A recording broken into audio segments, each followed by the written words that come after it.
Africa. And finally, the only question I have for Dr. Stephen is that what innovative policy instruments or mechanisms can be explored to achieve the balance when it comes to FDI investments, like in Africa? What do you think when it comes to policy? Like, I know he mentioned something that relates to security and, investors trying to feel safe. They want to know that their money is going to the right place. They want to know that whatever they're doing is going to yield returns. They want to know that they're in the right country or the right continent. So what would you say when it comes to innovative policy instruments? Okay. Well, thank you for that question. My name is Stephen Akintayo. I'm the founder, chairman of GTEX Holdings. We're into real estate, agriculture, tech. We operate from Africa. We operate in Dubai, United Arab Emirates, US, and as well UK. I'm also an author. I've written about 40 books. So I have 5 that I'm going to give away today to 5 lucky people. Huh? Okay. So we will see who are those who probably will get, because we are more than 5 here. But to your question, I will just share a brief story about our company. We started our company 15 years ago in Nigeria, and we started as a digital marketing firm. And 8 years ago, we diversified into real estate. And we are currently working to become the largest developer of green and smart homes in Africa, in fact the world. We are working on 25,000 green and smart homes. All our houses at the moment, we're not connecting to the national grid. We're using solar and renewable energy back in Africa, and we're building houses that are sustainable and that are real. And what we've noticed, and just to answer the question of foreign direct investment, is that we're beginning to have people who are not even Africans invest because of the creativity and the innovation that's coming in. I think oftentimes when we talk about investing in Africa and getting people to invest in Africa, we're always thinking of how do we get foreigners. But if we Africans ourselves do not invest back at home, there's no foreigner that's going to come invest with you. When you look at what's happening in United Arab Emirates, right? UAE is such a miracle because you have sand, desert, and water being turned to one of the most beautiful cities in the world. Today, I mean, the beauty of Dubai is better than New York, better than Manhattan. Can anybody believe such could happen? But when you go back to UAE, what has happened is that the people themselves have had to put their money in their country, thereby being able to then attract foreigners to be willing to come. So if we as Africans don't go back home and say, yes, my land is a village, but you know what, I'm going to come up with a design where we're going to put a resort here, we're going to put this here, we're going to put this here, and I'm hoping that I can then attract foreigners to bring in their money to come and develop it. There's no way that will happen. And I think we over-glorify government. You know, we talk about government. A lot of time I get tired of that conversation. These guys are, number one, as struggling as we are. You come into government, people have this expectation, honorable minister, honorable commissioner, honorable president, and now you are looking at transportation, you probably need $5 trillion to provide, transportation system. Now, what you are even making is up to 5 billion, and you need 5 trillion. So you're already struggling as a president. How do I turn this country around? But unfortunately, because the approach, we that were supposed to give the president solution, we are always coming and say, dear Mr. President, what do we do? But you are the one to say, Mr. President, I have this property in my village. I have come up with an idea of how we can turn it into a resort that will attract over 1 million people every year. All I need, I don't need your money, is that the state government be willing to identify with the project.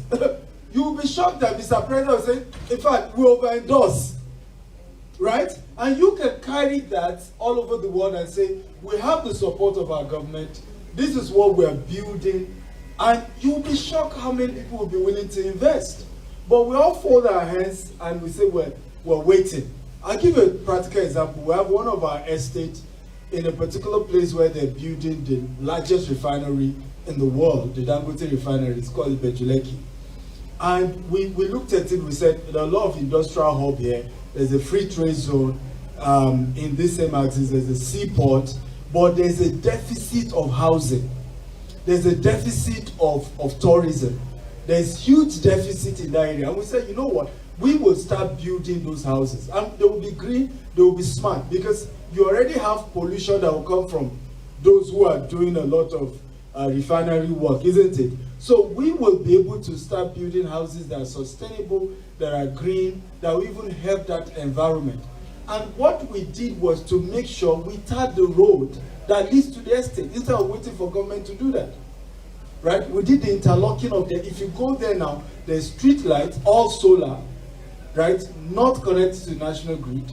And you can, on your own, begin to say, I want to invest here. And we'll begin to have even people who are not Nigerians investing with us. So for me is, in wrapping up, if we're serious about this conversation of foreign direct investment, we that were Nigerians have to begin to think of what can we do back in our country that is big, that is mega, that will make anybody anywhere in the world to be willing to identify with the project. One of the secrets of UAE, when they were building what we call the 7-story building called Burj Al Arab, and they went to the president, he said, is it the biggest? They said no. He said, if it's not the biggest, I'm not interested. Go make it the biggest. When they were building Burj Khalifa, which is the tallest building in the world, the same thing. They were not planning to go that tall. He said, is it the tallest? He said, no. Make it the tallest, then we are going to support you. Right? So that is really what we need from the government. We need government that can encourage private sector to say, go make it big. Go do it the biggest. Make it as huge as possible, and we're with you. But we, the citizens, we Africans, need to believe in ourselves enough to begin to, do projects that are mega, that are big. Now, I know where your mind is going. You that you are teaching us, what have you done? I'm glad to let you know we're building 25,000 green and smart home with resorts like Disney. In other words, we're doing 200 of that across Africa. We currently have 30 of that. We own the land 100%. We didn't even take any loan for it. We're currently expanding to Cameroon, to Ghana, to Kenya, and to Uganda, where we're building houses that are sustainable, but we're also putting resorts in those places as well. And we're hoping to raise about $20 billion between now and the year 2035. So I'm practicing what I'm preaching. Thank you. Thank you very much. You have done justice to that topic right now, because there's no better way to say it. It's pretty, in summary, I'll say go big or go home. That's what Africans need to start. That's the mindset we need to have when it comes to foreign direct investment. Because when it comes, it's money matters. People are worried. People want to know, oh yes, this is what I want to do. Is this viable? Is this reliable? Is there accountability? So all of these are very important areas to focus on when we talk about foreign direct investment. And before I go into question and answer in the crowd, I'm just going to wrap it up. And I'm going to quote someone who is my mentor, the Director General of World Trade Organization, who is Dr. Ngozi Okonjo-Iweala. In the last WTO meeting, she mentioned, she said, she's calling on the world to invest in private sector. She mentioned fisheries even. She said it's a time where we're in a stage, we're in a world where, we're in a century where there's a global shift when it comes to mainstream businesses and all of this. So people need to start going to the private sector and find out viable business opportunities. Don't go to the mainstream. I mean, somebody can find real estate, like he's doing real estate now. So everyone may think, oh, real estate is the real thing. I'm going there, I'm going there. But then, fishery may just be where you're going to make it happen. And there's nothing that is useless when it comes to this, like, world, life, business, and everything. Everything is very important. Technology is important, agriculture is important, real estate is important, legal law is important, everything is important. So I feel we can find and create our own niche so we're not confused when it comes to these things, so that we know what we're talking about when we have investors come and say, oh, I'd like to I'd like to invest in this and all of that. You will know that, they know that you know what you're talking about. So that is the end of this panel. I hope you all are happy with this panel. Before I move on to, did you think the panelists did good justice? Mr. Collins, Nzekwe, and Dr. Steven, are they? Yeah, thank you so much. Okay, so I think some people have questions, and we're gonna go after that. With you? Yes, hi, panelists. My name is Mamadou Talib Diallo. I'm from Guinea Conakry. I just want to say thank you for your talk, and just a quick statement to kind of show that I agree as well with the thing that you said, Doctor. I don't know which U.S. government official actually said, maybe a president. He said, "Ask not what your country can do for you, but rather what you can do for your country." So I think that summarizes what you're saying. But just quickly, I'm just curious as to they say, what would you say is the biggest obstacle or challenge you faced so far in time of being able to achieve what you're going for? I'm just curious, and that's it. Okay, thank you for your question. Because I don't have any criteria to give the books, so since you asked the first question, pick one. All right, as a way of rewarding you for that. Just pick one.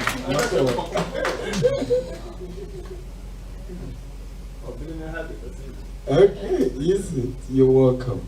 I hope you enjoyed. Send me your review when you're done. Okay, so what is the biggest challenge that I faced when it comes to our vision? So for us, I think the first is that I noticed that people outside of Africa believe more in Africa than those in Africa. Right? So a lot of times I'm talking about how we're evolving to be the largest green and smart home developer in the whole of the world, and what we're doing. And you will see an African tell me, oh, how secured is those places? Right? And then you say non-African ready to take the next plane, to come and inspect your project. So we ourselves are, for me, that's one of the problems. We're just so negative about our own continent. And again, maybe for me it's because I've done business outside of the continent. Honestly, there's nothing really special about doing business outside of Africa. Honestly. Right? I've been more frustrated trying to do business outside of Africa than Africa. There's a lot, doing business in Africa, yes, there are challenges, but it's your fatherland. Somebody shout, you go shout your own back. Who understand what I'm talking about? Right? There's that level of boldness. In some other countries, they say, go back to your country. Right? There's a limit to how much I can criticize maybe the policies of UAE in terms of how it affects my business. Right? The UAE official will tell me right away, go back to your country. But in Nigeria, I can say in even other African countries, I'm from here. This is what we want to do, and we're going to do it. So we need to, for me, I think we Africans need to look back and be willing. We must be proud of where we are coming from. It's not easy. There are challenges to it, even in terms of building those estates. We want to start work, you see the youth come and say, give us something. And then sometimes, okay, who among you has a skill? If you have a skill, you have a job right now. Who among you here can supply me sand? Who among you here has electrical background? Come and be part of the electrician that is working here. And we realize that when they see you're bold, and for me it's been easy because I grew up very poor. So, sometimes you call me, they think you're a big man. But when they see that you stand your guy and say, guy, what's it happen now? Oh yeah, come. In fact, sometimes they are standing somewhere looking at you and say, come, I'm not going to hurt you. Come, what do you want? And then before you know it, as normal as possible, and you start hearing, I have a degree, I have OND, I can do this, I can do that. So even the so-called crime, these are very educated young people, right? They just don't have opportunity to be able to do things, and that's why it looks as if they look that way. So I hope I have answered your question. Okay. Yeah, to add to that, I don't. You mentioned something about the youth being negative. I don't think they are negative. Most times, it's the country were not. They are exhausted from our leaders, right? Because they are not living up to what they're expecting. So even when the slightest thing that someone does that is supposed to be their job, the youth are now, people are praising people for doing their job, right? It's not negativity, it's just because they're not living up to par of what their expectations are. I just wanted to correct that. Because I didn't say the youths are negative. I said Africans, no. Africans are negative about their own land, not the youth. I'm a youth myself, right? And trust me, I will defend our own people, right? But Africans, right? Africans, we are very negative about our own land. And I don't think it makes any sense. Listen, I say this, music is organized noise. Nobody will market you other than you. You are the one that will sing your song. You are the one that will dance to your own music. You are the one that have to talk positive about your own land if anybody will believe in it. See the way we took our music. Before the rest of the world started loving Afrobeat. We love Afrobeat. You can't beat us to the fact that we love our music. And the rest of the world had no choice than to join us. We love our fashion. And we are proud about our fashion. You could see me dressed this way. I just didn't wear the agbada. Everybody loved it. Right? So we're proud about it. And that's why the rest of the world wants it. The other thing we're not proud about is our home. And I'm not saying you don't have justification to be worried about how our home looks. Yes, there are a lot of reasons to be worried, right? But I'm saying until you and I begin to see those, swampy land and say we can turn this around, right? You begin to see all those bushes and say we can turn this around. I one time was on national television in Nigeria and I said, give me Sambisa Forest where all of these Boko Haram guys are operating. You give me the Sea of O and I'll build skyscrapers there. And I mean it. And I mean it. Because we can really turn, we've seen other countries do that. But the beginning was that they believed it was possible. Right? Thank you. Did you two have anything to add before we wrap this up? Oh no, I don't have anything to add. But I think some people have more questions, but they can ask the panelists after we're done with this session.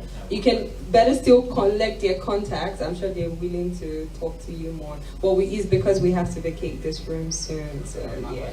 How can I help you guys? Ours is from Nigeria. I see that it's a need.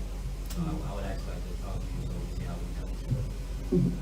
we can help you. For me, generally, and I'm sure he will also add as well.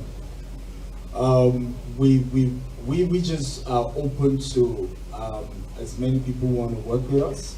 We are currently raising $20 billion in the next 12 years. And like I said, we're doing 200 times what you see in Disney. The last time I was in Disney with my kids, I was literally embarrassed when I went to the African village. They had goats, they had this very old train, trying to portray that, that's how Africa looks. And then they had, some mud houses. And I said, this is part of the stereotype that the Western world has given Africa, that has given, people who have never been to Africa a wrong mindset. We recently hired a new group CEO. He's from Pakistan. And he was scared to come to Nigeria. When he came, I remember telling him, I said, we're going to kidnap you right now, right? you know, and he busted into laughter. Because I said, so have you seen any form of violence? And we were going to Thick Forest because some of our estates were inspecting. I said, has anybody kidnapped you yet? You know, and even him said, we need to change this narrative, right? So for those of you in diaspora, we need your partnership because it's people like you that can say, hey, somebody's building something like Disney back in Africa to give the right narration of how Africa looks, and people could have awesome tourism. So yes, we can exchange contacts and see how we can do business. Why not? Thank you so much. Please give it up to our panelists and please